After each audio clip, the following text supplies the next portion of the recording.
what is important about people, this is the great credo of the West, is their unique individuality. And we have been given an immense psychic investment in our own individuality by our upbringing. What are you going to amount to? What are you going to contribute to human life? What's your particular destiny going to be? You see, every one of you feels that you're the center of the universe, and that everything else is happening around you in a circle. You can turn around and you can see sort of equally far in all directions, especially if you're in a ship in the middle of the ocean. So you're in the middle. Here's a ball.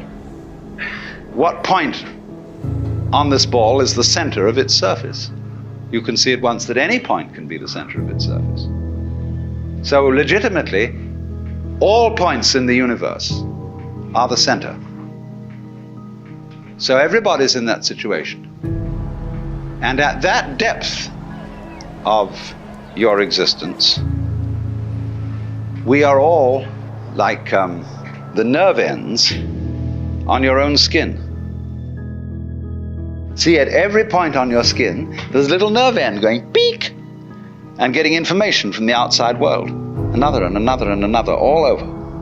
And they all constitute your total sensitivity.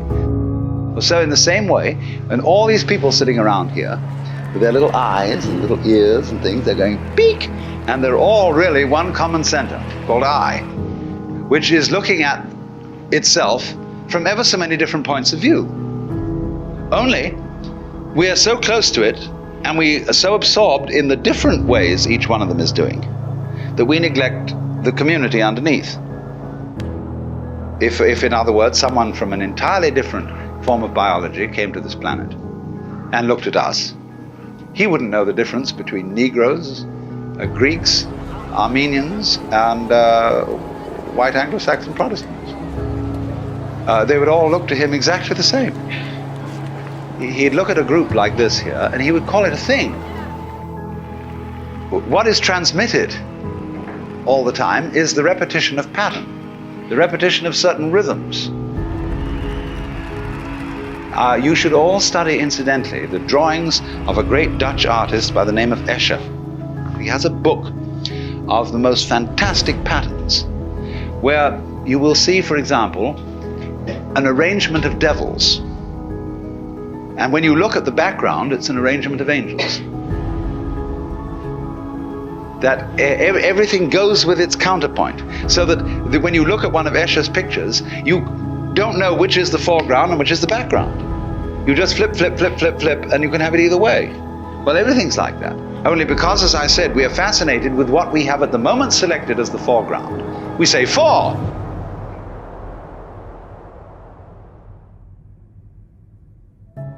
Foreground, it comes before, it's important. That's what's there, the background. Oh, that's just background, see? Supposing you suddenly do a flip on that, you realize the foreground, yeah, it's kind of close, but as we say of people, you could only see the trees, you can't see the forest.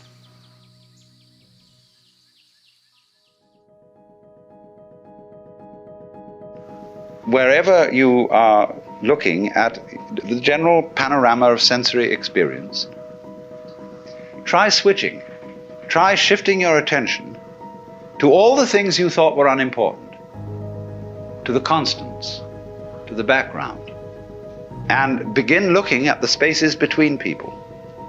All painters have to learn this, because especially if you're working in oils, you actually have to paint in the background. Weavers know this, because when they're making patterns in weaving, they've got to weave the background as well, or the same way the people who made the great oriental carpets. They're much more aware of the background as constituting an essential part of the total experience. You see the same thing that you notice in music. It is only as a result of hearing the interval between tones that you hear any melody.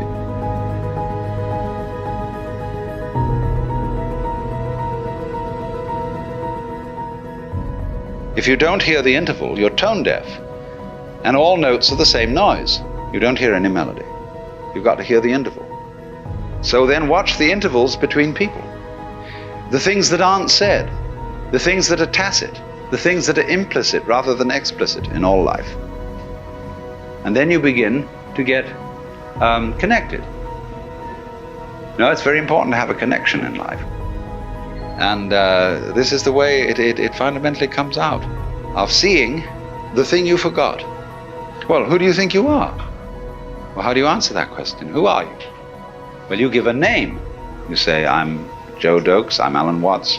That's not true. That's what people told you you were. They put that name on you, and they taught you to identify with it and to behave as it was expected to behave. Go back in your memory. Go back into your infancy before they started telling you all this stuff. Who are you? And if you get with that, you'll know very well the jolly old Ancient of Days. Only there's a conspiracy that you mustn't let on about that. Because everybody is.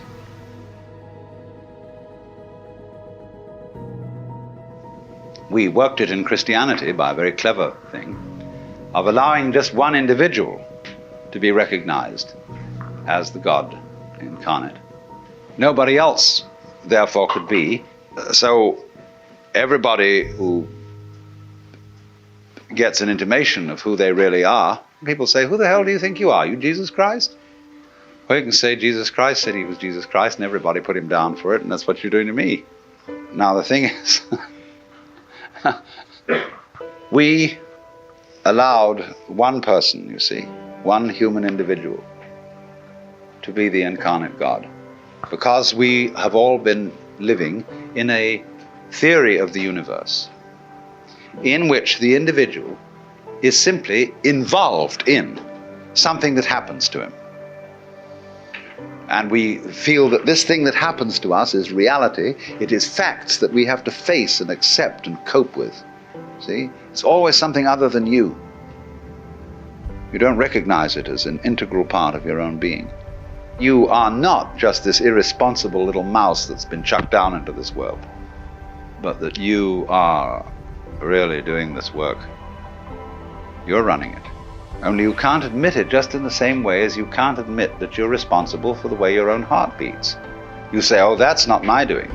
I've no control over my heart. Do you have any control over being conscious? And you say, I intend to take my hand down from my face and put it on my leg. I can do that, but I don't know how the hell it's done.